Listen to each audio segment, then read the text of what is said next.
Bismillahirrahmanirrahim. Assalamualaikum warahmatullahi wabarakatuh. Perkenalkan, kami dari kelompok statistika 1 akan membawakan materi yang mengenai menyajikan dan mendeskripsikan data serta ukuran pemusatan data.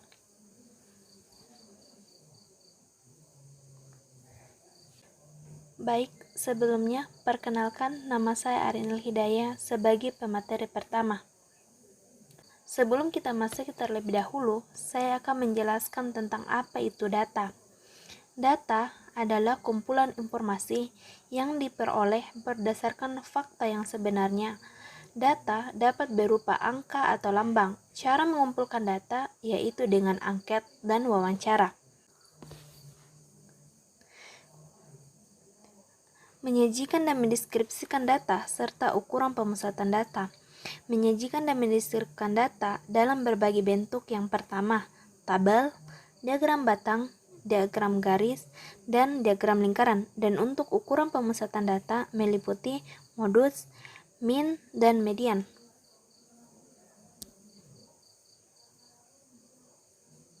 Pertama, penyajian data dalam bentuk tabel.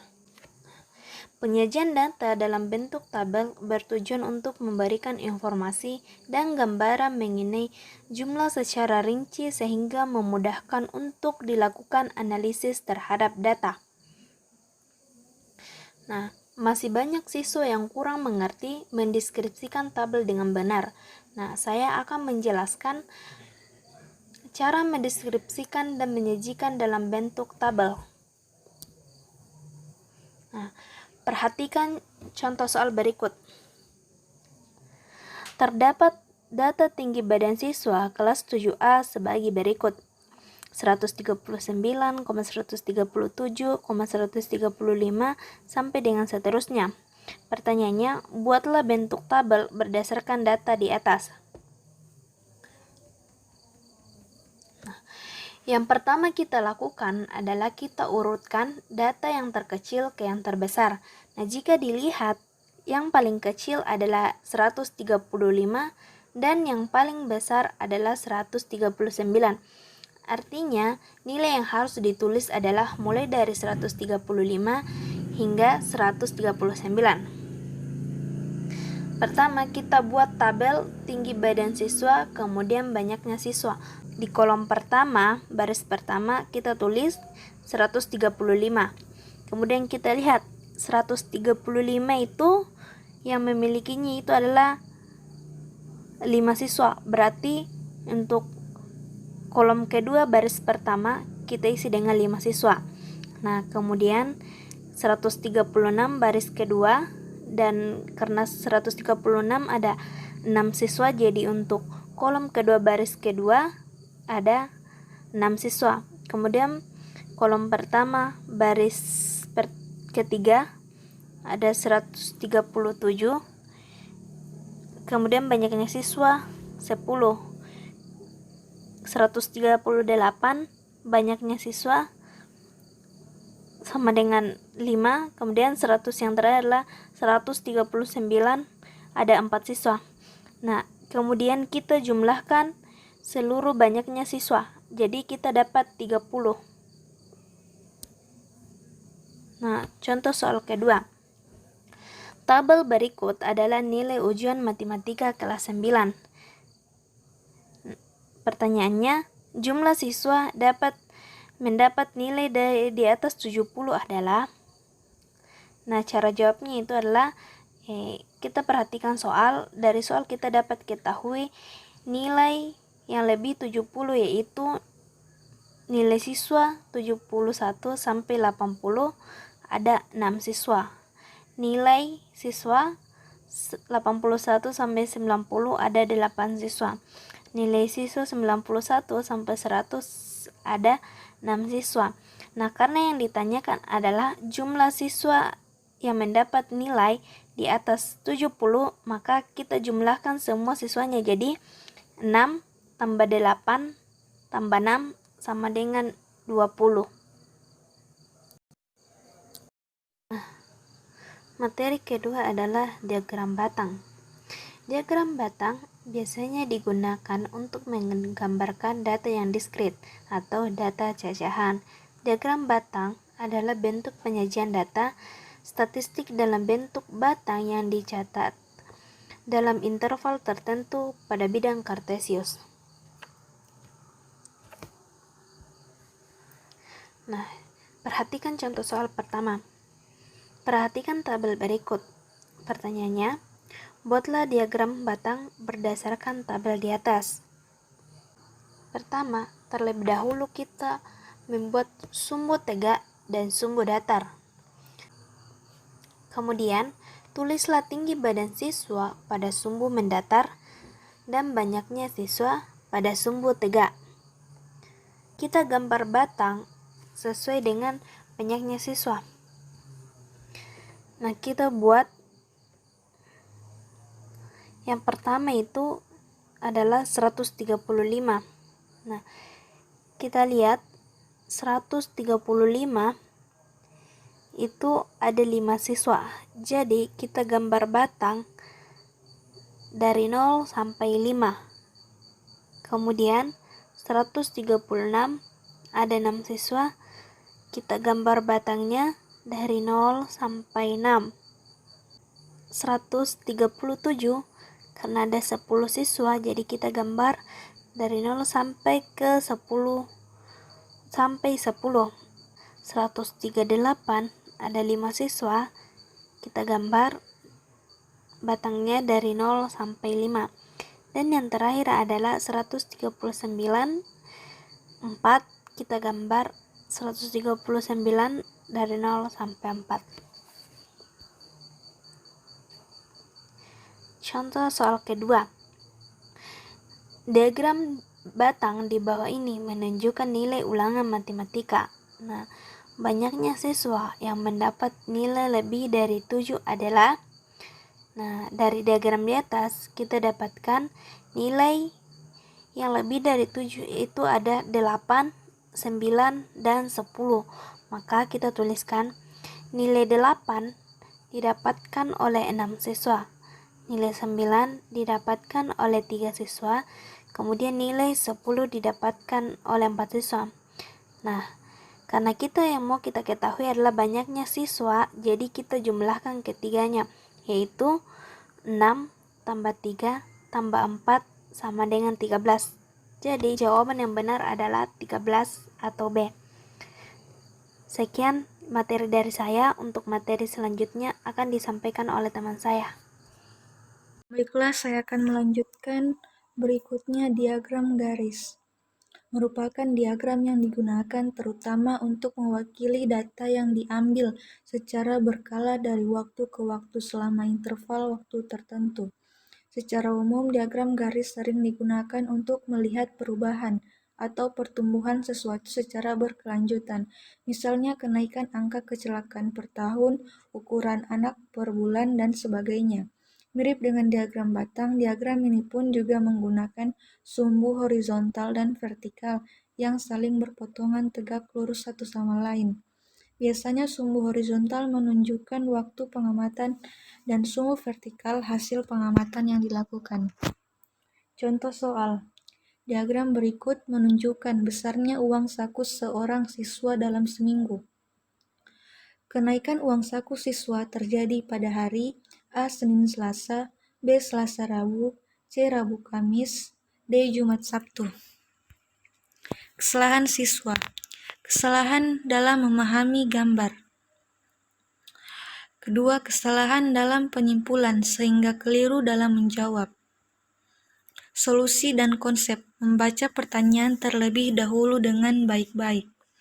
Mengamati gambar sesuai dengan apa yang ditanyakan dan memperhatikan opsi pilihan agar tidak terkecoh.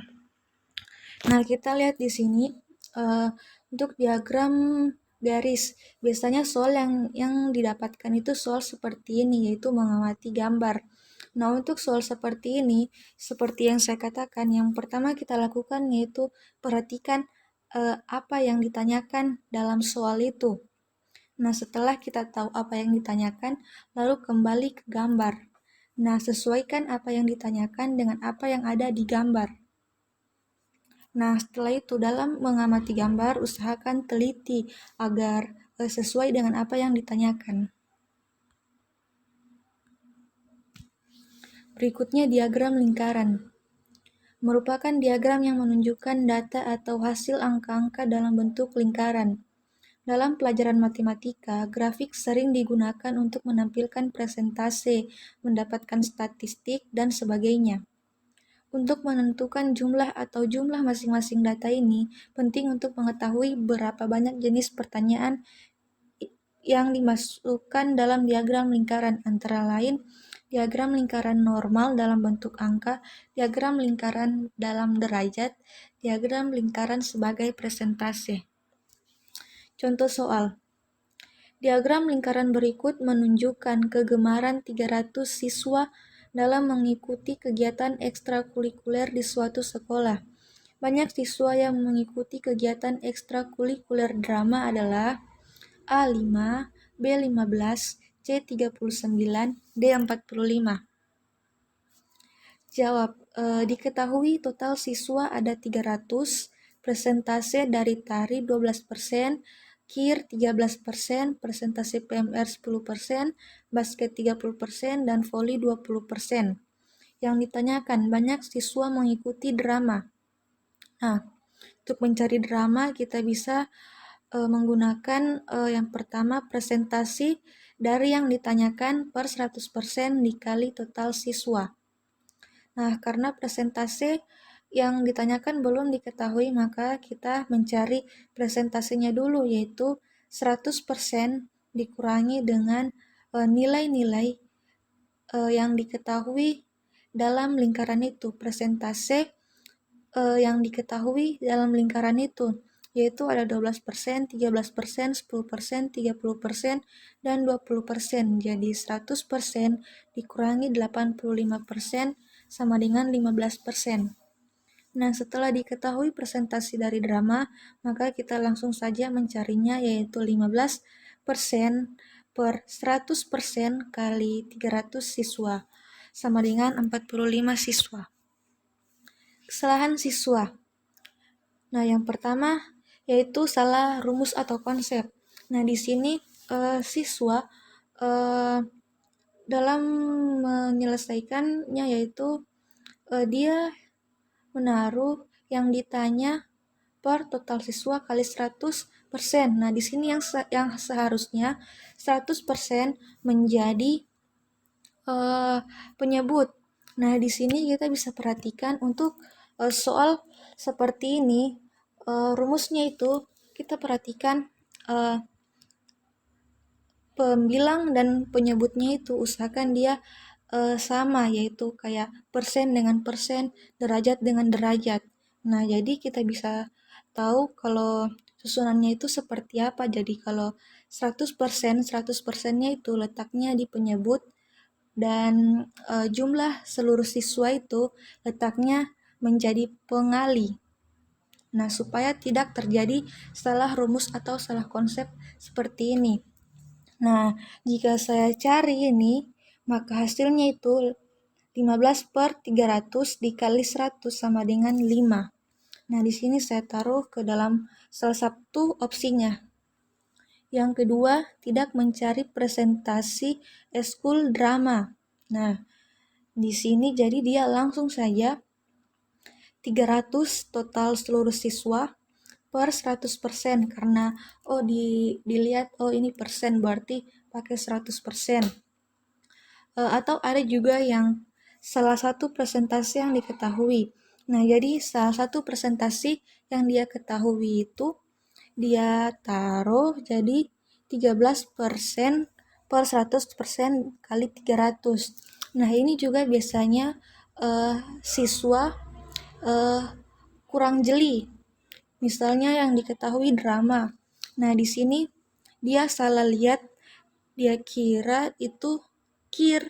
Jadi karena KIR berdekatan dengan drama, jadi dia ambil 13%. Karena salah lihat nih. Jadi 13% per 100% kali 300 sama dengan 39. Nah, yang ketiga, tidak paham konsep sehingga mencarinya asal-asalan. Nah, jadi ini mirip juga kayak nomor 2, ini tidak paham konsep juga. Jadi dia menambah seluruh presentasi dari eskul. Jadi seluruh eskul yang diketahui tadi ditambahkan semuanya baru dibagi 300 atau ditambahkan semuanya terus dibagi 100. Sehingga kalau saya cari ini seluruh presentasi per 100 jawabannya 0,85. Nah, jadi solusi dan konsep yang pertama yaitu memang memahami konsep. Nah, jadi di sini kan tadi ada terbagi 3 dalam bentuk angka. Di sini dia masih biasa data yang ditanyakan sama dengan total data keseluruhan dengan terus dikurang dengan data yang diketahui secara total. Itu bentuk angka. Yang kedua, nilai yang diperlukan sama dengan nilai sudut per 360 derajat dikali nilai total. Begitu juga dengan persen, nilai persentase per 100% dikali dengan nilai total. Jadi selalu dia nilai total menjadi pengali, dan persen dan atau derajat dia berada dalam satu bentuk pecahan yaitu pembilang dan penyebut. Yang kedua, mencari persen derajat yang ditanyakan terlebih dahulu dengan cara total satu lingkaran dikurangi total persen atau derajat atau sudut yang diketahui. Total satu lingkaran ini dalam persen yaitu 100% dan dalam derajat itu 360 derajat. Nah, yang ketiga, teliti dalam menghitung. Berikutnya contoh soal yang kedua. Diagram di samping menyajikan pendapat masyarakat mengenai jenis kendaraan yang aman. Masyarakat yang berpendapat bahwa pesawat lebih aman ada 24 orang. Berapa orang yang berpendapat bahwa kereta api kendaraan yang paling aman?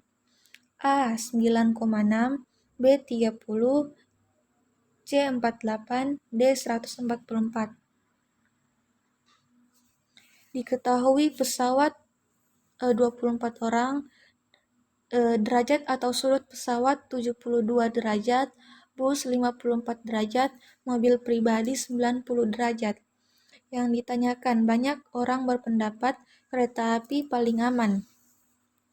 Penyelesaiannya yaitu kereta sama dengan derajat A atau sudut A per derajat atau sudut B dikali nilai B.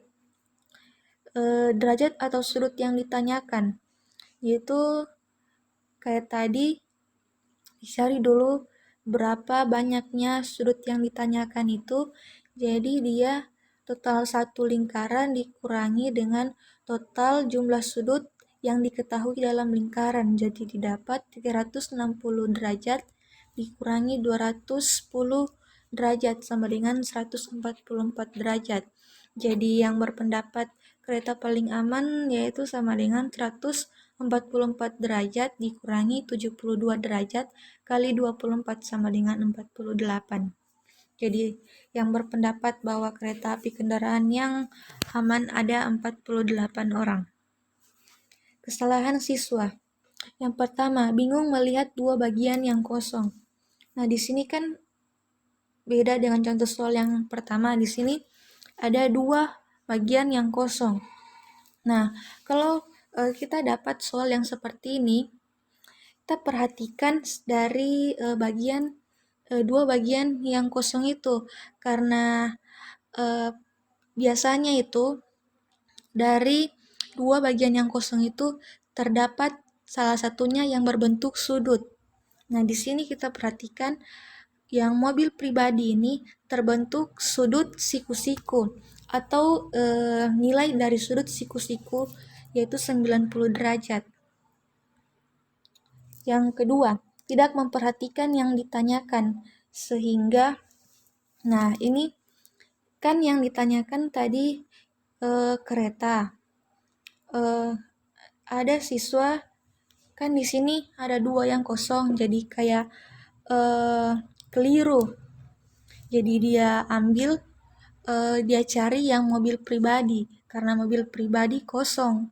Jadi dia kira, oh mobil pribadi yang ditanyakan, padahal jika kita perhatikan baik-baik ke dalam soal yang ditanyakan itu bukan mobil pribadi, tapi kereta api, meskipun terdapat 2 bagian yang kosong.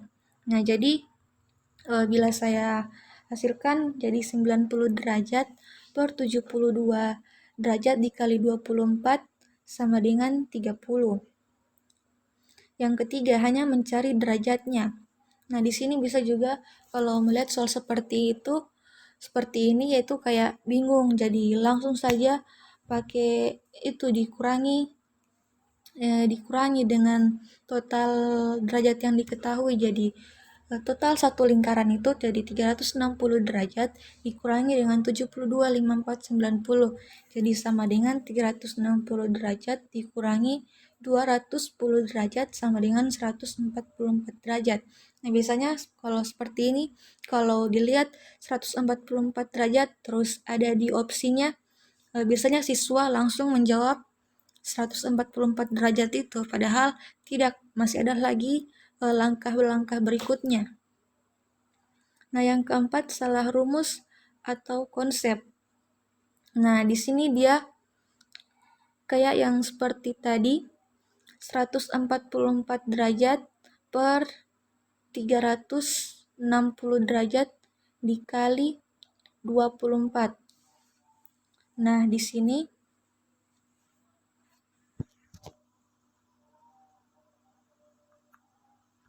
kan dia rumusnya itu nilai A per nilai B dikali nilai B. Nah, berarti di sini dia derajat atau sudut dari B itu bukan sudut dari satu lingkaran. Nah, di sini siswa mencarinya kayak contoh soal yang pertama tadi, yang penyebutnya itu nilai satu lingkaran dalam derajat itu 360 derajat. Jadi dia cari 144 derajat, yaitu nilai sudut dari kereta per 360 derajat dikali 24. Maka hasilnya 9,6. Atau juga posisinya salah, yaitu 144 derajat per 24 derajat kali 360 derajat. Biasanya ini tidak paham sama konsepnya, jadi dia masih terbayang dengan contoh soal yang kayak pertama tadi, yang hanya satu bagian yang kosong. Nah, solusi dan konsep. Yang pertama, memperhatikan bagian yang kosong dan mengetahui nilai-nilai dari bagian tersebut. Nah, 1/2 lingkaran dalam persen itu 50%, 1/2 lingkaran dalam derajat sama dengan 180 derajat, 1/4 lingkaran dalam persen 25%, 1/4 lingkaran dalam derajat 90%. Nah, dari gambar ini saya kira siswa SMP sudah paham kalau setengah lingkaran itu modelnya seperti apa, yaitu terbagi jadi setengah dengan setengah, dan 1/4 lingkaran itu seperti apa. Jadi tinggal dipahami saja berapa nilai dari 1/4 lingkaran, 1/2 lingkaran, dan sebagainya. Yang kedua, mencari derajat yang ditanyakan terlebih dahulu. Nah, kita tetap mencari derajat atau sudut atau persentase dari yang ditanyakan. Karena itu dari 2 contoh soal tadi itu memang diperlukan dan memang termasuk dalam syarat konsep syarat rumus. Nah, jadi kalau kayak tadi, total satu lingkaran dikurangi total persen atau derajat yang diketahui. Jadi 360 derajat dikurangi 72 derajat, 54 derajat ditambah 90 derajat sama dengan 360 derajat dikurangi 210 derajat sama dengan 144 derajat. Yang ketiga, memahami rumus sehingga tidak salah rumus dalam penggunaannya. Nah, di sini rumusnya penjelasannya kan rumusnya untuk misalnya mencari nilai A, maka sudut atau persen dari A per persen atau sudut dari B dikali dengan nilai B. Nah, dengan keterangan A itu merupakan nilai dari yang ditanyakan. Atau kalau dalam rumusnya itu A itu persentase atau sudut yang ditanyakan. Untuk yang B, nilai yang diketahui. Nah, di sini nilai B yang penyebut dengan yang untuk mengalinya itu merupakan kegiatan atau bagian yang sama. Kalau kayak tadi kan dia apa tadi? Pesawat. Nah, pesawat berarti dia menggunakan nilai dari pesawat dengan derajat pesawat tersebut atau sudut dari pesawat tersebut. Nah, yang keempat, teliti dalam berhitung. Nah, ini setiap dari contoh soal yang pertama tadi, saya tetap menekankan teliti dalam berhitung karena biasanya rumusnya tepat, caranya tepat dari awal dan akhir, tapi dalam menyelesaikannya, dalam mencari-cari, mencakar-cakarnya itu, misalnya ada yang keliru dan itu sangat mempengaruhi. Nah, itu dari saya dan akan dilanjutkan oleh pemateri berikutnya. Baik, terima kasih atas waktu yang diberikan kepada saya. Kali ini saya akan membahas tentang grafik garis dan cara membuatnya dengan menggunakan data di bawah. Ya baik, jadi langsung saja. Pertama, kita membuat garis vertikal untuk frekuensinya dan garis horizontal untuk menentukan tahunnya. Jadi ini frekuensinya dan kemudian ini tahun. Ya baik, dari tahun pada data tersebut tahun pertama yaitu 95, kemudian 96, kemudian 97 hingga 2004.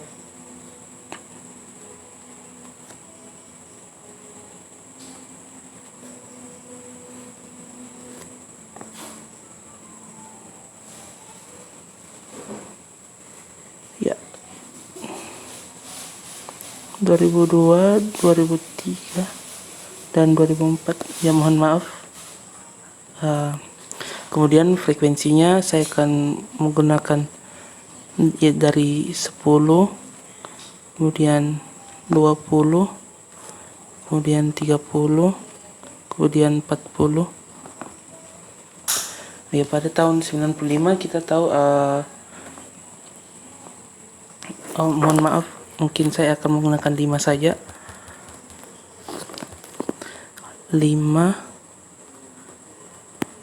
10, 15, 20.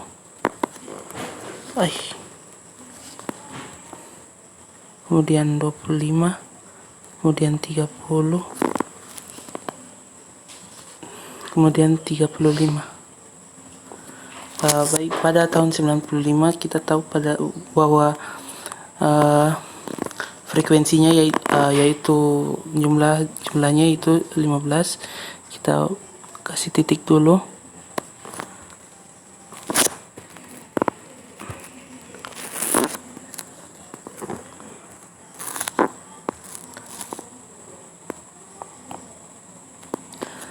Kemudian pada 96 itu 18, jadi antara 20 dan 15.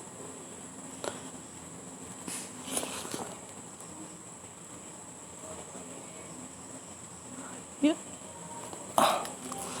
Kemudian pada tahun 97 yaitu 27, itu antara 25 dan 30. Kita kasih titik dulu. Kemudian tahun 98, 21, kemudian 99, 18, di bawahnya lagi, kemudian di bawah 20 ya.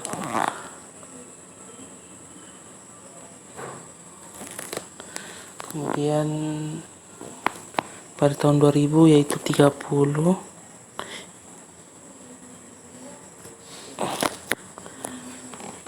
kemudian tahun 2001 32, meningkat sedikit.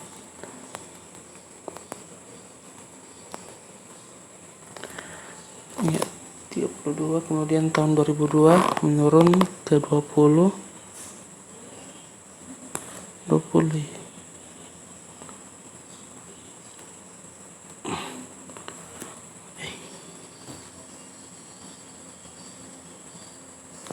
Kemudian tahun 2003 17, menurun lagi.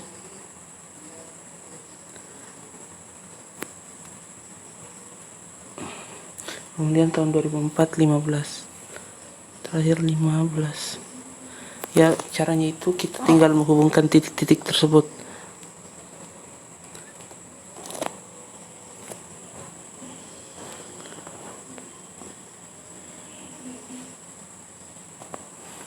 Ya, kita tahu bahwa grafik garis adalah grafik yang ditunjukkan seperti pada gambar. Ya, sama kan hasilnya. Jadi ya, terima kasih. Assalamualaikum warahmatullahi wabarakatuh. Nama saya Farah Umayyah Husain. Di sini saya akan menjelaskan mengenai ukuran pemusatan data. Ukuran pemusatan data adalah suatu nilai data dari serangkaian data yang dapat mewakili data tersebut. Ukuran pemusatan kumpulan data merupakan ukuran yang nilainya cenderung memusat atau sama dengan nilai tengah data. Ada 3 jenis ukuran pemusatan data yang sering digunakan. Yang pertama mean, yang kedua modus, dan yang ketiga median. Nah, dari ketiga jenis ukuran pemusatan data ini memiliki kelebihan dan kekurangan masing-masing. Misalkan mean, kelebihannya yaitu lebih populer dan lebih mudah digunakan. Mean selalu ada dalam satu set data dan hanya ada satu mean atau rata-rata. Namun, mean sangat pekat terhadap data ekstrim, sehingga jika data ekstrimnya banyak, maka mean atau rata-rata menjadi kurang mewakili.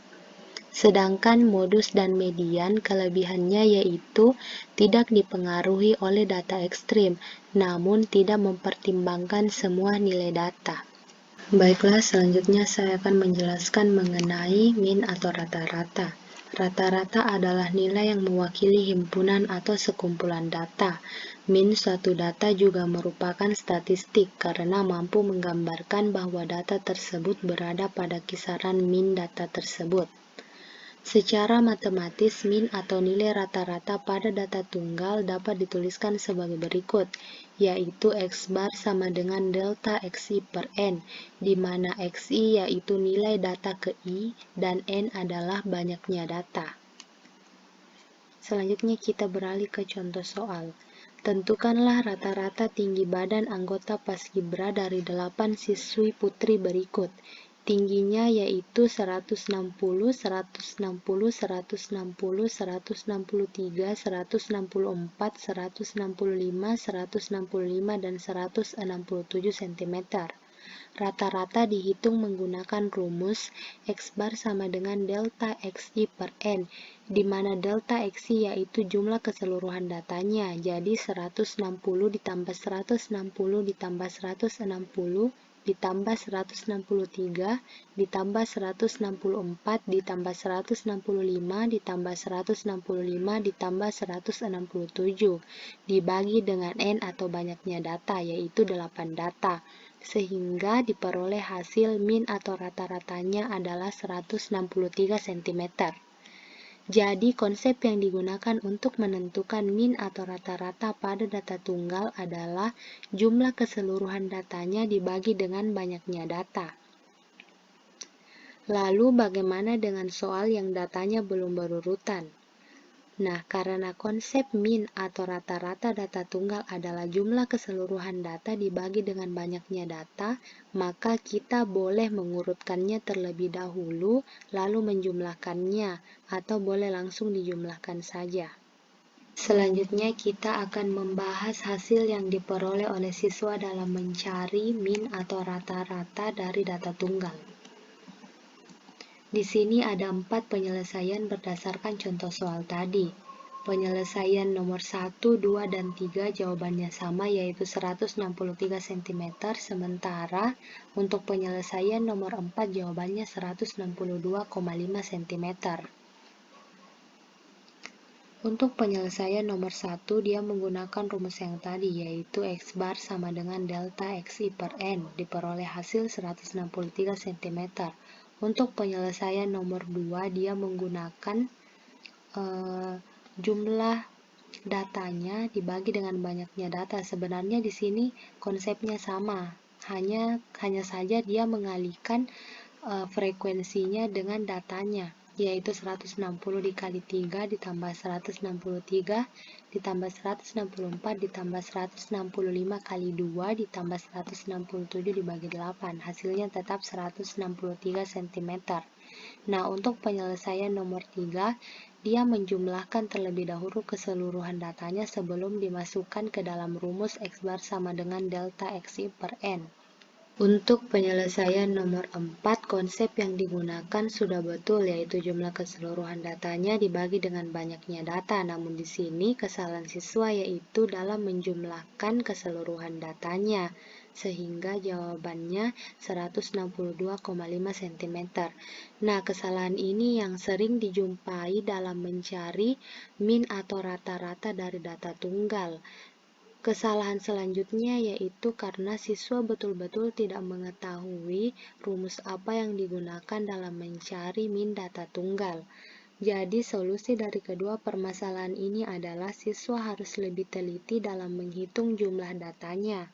Kemudian, untuk siswa yang belum mengetahui rumusnya harus memahami konsep bahwa untuk mencari min data tunggal adalah jumlah keseluruhan datanya dibagi dengan banyaknya data. Selanjutnya saya akan membahas mengenai modus data tunggal. Modus adalah nilai yang paling sering muncul dari sekumpulan data. Contoh soal, hitunglah nilai modus dari data berikut ini: 63, 65, 67, 67, 69, 72, 72, 77, dan 79. Dari soal tersebut dapat diketahui data 63 muncul 1 kali, data 65 muncul 1 kali, data 67 muncul 2 kali, data 69 muncul 1 kali, data 72 muncul 2 kali, data 77 muncul 1 kali, dan data 79 muncul 1 kali. Data yang paling banyak muncul adalah 67 dan 72, yaitu sebanyak 2 kali. Dengan demikian, modus dari sekumpulan data tersebut adalah 67 dan 72. Jadi, konsep modus untuk data tunggal adalah nilai yang paling sering muncul dari sekumpulan data atau memiliki frekuensi paling tinggi dari sekumpulan data. Berdasarkan jawaban yang diperoleh siswa, ada 3 penyelesaian. Yang pertama menggunakan tabel, yang kedua siswa tersebut menggaris bawahi modusnya, dan yang ketiga memilih salah satu antara 67 dan 72. Untuk penyelesaian nomor 1 dan 2, jawabannya sudah betul, yaitu modusnya 67 dan 72. Ini dikarenakan data yang paling banyak frekuensinya adalah 67 dan 72, yaitu sebanyak 2 kali kemunculan. Sedangkan untuk penyelesaian nomor 3 terjadi kekeliruan. Permasalahannya karena siswa masih bingung apakah dalam sekumpulan data boleh memiliki lebih dari satu modus.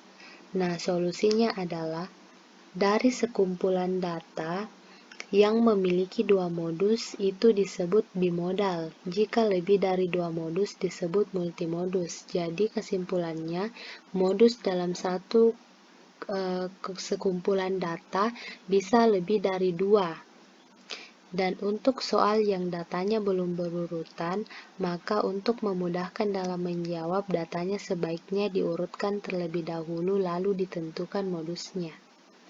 Sekian dari saya, penjelasan selanjutnya akan dilanjutkan oleh teman saya. Bismillahirrahmanirrahim. Saya Nurul Karima akan melanjutkan materi berikutnya, yaitu median. Pengertian median adalah nilai tengah dari data yang sudah diurutkan. Contoh 1, kita memiliki data tunggal 5, 9, 7, 8, 10. Berdasarkan pengertian, nilai tengah dari data yang diurutkan, maka kita urutkan terlebih dahulu. Dari yang terkecil hingga ke terbesar, atau dari terbesar hingga ke terkecil. Ini tidak akan mengubah median yang akan kita cari.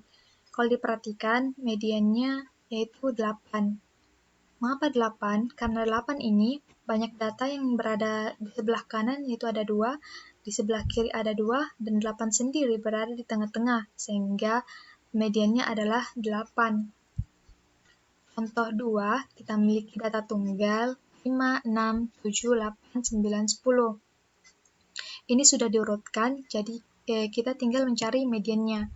Kalau diperhatikan, mediannya berada pada dua data ini, yaitu 7 dan 8. Nah, 7 dan 8 ini kita ambil rata-ratanya. Jadi, median sama dengan 7 ditambah 8 per 2, sama dengan 15 per 2, sama dengan 7,5. Jadi, mediannya adalah 7,5. Kalau diperhatikan, contoh 1 itu memiliki data ganjil. Jumlah datanya ganjil, yaitu 5. Sedangkan contoh 2, jumlah datanya genap, yaitu 6. Contoh 1 yang jumlah datanya ganjil, mediannya berada pada satu data yang berada di tengah. Sedangkan contoh 2 yang jumlah datanya genap, nilai mediannya berada pada dua data yang berada di tengah, di mana dua data ini yang menjadi mediannya adalah rata-rata dari dua datanya. Yang akan saya jelaskan berikutnya adalah letak median pada jumlah data ganjil dan genap. Yang pertama, letak median untuk data yang jumlahnya ganjil. Kita gambarkan seperti ini. Kita memiliki data sebanyak 3, maka letak mediannya berada pada data kedua. Kita memiliki data sebanyak 5, letak mediannya berada pada data ketiga. Kita memiliki data sebanyak 7, letak mediannya berada pada data keempat, dan seterusnya. Kita tuliskan juga bisa seperti ini, data ke-1 sampai data ke n, di mana mediannya adalah titik-titik merah ini. Kalau dalam tabel, misalnya, banyak data yang kita miliki 3, letak mediannya pada data kedua. Banyak data yang kita miliki 5, letak mediannya berada pada data ketiga. Banyaknya data yang kita miliki 7, letak mediannya berada pada data keempat, dan seterusnya. Nah, letak median pada data ini membentuk sebuah pola, di mana polanya yaitu banyak data ditambah 1 per 2. Contohnya 3, banyak data yang kita miliki 3, letak mediannya yaitu 3 ditambah 1 per 2. Banyak data yang kita miliki 5, berarti 5 ditambah 1 per 2. Dan seterusnya. Nah, kita tuliskan seperti ini, banyak data n. Letak mediannya yaitu n ditambah 1 per 2. Jadi kita ambil kesimpulan, letak median sama dengan data ke n ditambah 1 per 2, di mana n adalah banyaknya data. Contoh, kita memiliki tabel data distribusi frekuensi seperti ini. Kita urutkan terlebih dahulu datanya. Karena datanya sudah diurutkan, kita cari banyaknya data yang kita miliki, yaitu dari menjumlahkan frekuensinya. 4 ditambah 9 ditambah 13 ditambah 7 sama dengan 33. Jadi banyaknya data yang kita miliki adalah 33. Diperhatikan, data 1 sampai ke 4 itu nilainya adalah 3. Data ke 5 sampai ke 13 itu dari 4 ditambah 9. nilainya adalah 8. Data ke-14 sampai 26 itu dari 13 ditambah 13. Nilainya adalah 9. Data ke-27 sampai 33 itu dari 26 ditambah 7. Nilainya adalah 10. Letak median, tuliskan, letak median sama dengan data banyaknya data ditambah 1/2. Banyaknya data yang kita miliki adalah 33, jadi 33 ditambah 1/2. 34/2. Hasilnya 17. Jadi letak mediannya berada pada data ke-17. Kita perhatikan. Data ke-17 itu berada pada rentan 14 sampai 26, di mana 14 sampai 26 nilainya adalah 9. Jadi mediannya sama dengan 9. Yang kedua, letak median untuk data yang jumlahnya genap. Kita ilustrasikan seperti ini. Lingkaran itu adalah datanya, yang di bawahnya adalah letak data atau posisi data. Banyak data yang kita miliki di sini ada 6, sehingga mediannya berada pada data ke-3 dan data ke-4. Kita tuliskan seperti ini. Data ke-3 ditambah data ke-4 per 2. Data ke-3 ini kita tuliskan 6/2. Mengapa 6/2? Yaitu dari banyaknya data dibagi 2, hasilnya 3. Ditambah data ke-6/2 ditambah 1. Kenapa ditambah 1? Karena 3, karena berada pada depannya 6/2, yaitu 4. Kita ambil contoh berikutnya. Banyak data yang kita miliki 8, letak mediannya berada pada data ke-4 dan 5. Kita tuliskan seperti ini, data ke-4 ditambah data ke-5 per 2. Data ke-4 kita tuliskan, banyaknya data yaitu 8/2 ditambah data ke-8/2 kita tambah 1, karena berada pada depannya 4, yaitu 5/2. Sehingga dapat kita simpulkan letak median sama dengan data ke banyaknya data ke n per 2 ditambah data ke n per 2 ditambah 1 per 2, di mana n adalah banyaknya data. Contoh, kita memiliki tabel data distribusi frekuensi seperti ini. Nilainya sudah terurut, yaitu dari terkecil hingga ke terbesar.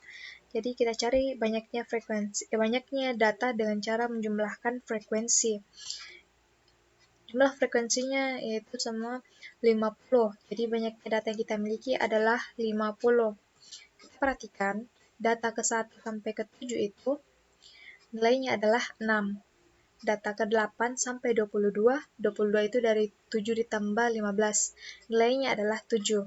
Data ke-23 sampai 25 itu dari 22 ditambah 3. Nilainya adalah 8.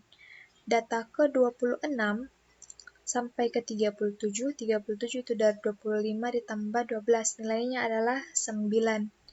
Data ke-38 sampai 50 itu dari 37 ditambah 13. Nilainya adalah 10.